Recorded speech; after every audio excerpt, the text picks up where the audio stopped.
Welcome to Kenton's videos. Enjoy the video. You start by confirming your GPU model, driver, and OS so you know tool compatibility. Install MSI Afterburner or the AMD/Intel utility and ensure drivers are current. This gives you the interface to change limits. Once done, make a restore point and export current settings or BIOS profile so you can revert if needed.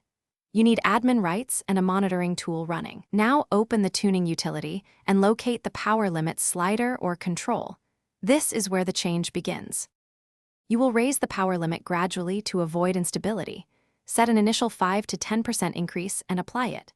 Then run a stress test or a game for several minutes while watching temps, clock behavior, and VRM readings so you see the effect. If the control is disabled, enable advanced tuning in your utility or use vendor driver options to unlock the slider. Some GPUs require BIOS or firmware level adjustments. Make sure to document each step so you can reverse changes quickly. You finish by iterating until you reach a stable performance point and then save that profile for automatic application at boot. Make sure fan curves and voltage limits remain within safe ranges.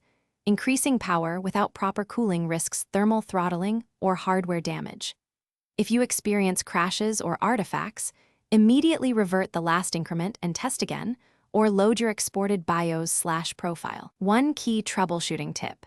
If instability persists, restore the original BIOS or saved profile before further modifications to avoid long-term harm. Thanks for watching. Consider subscribing if we helped you.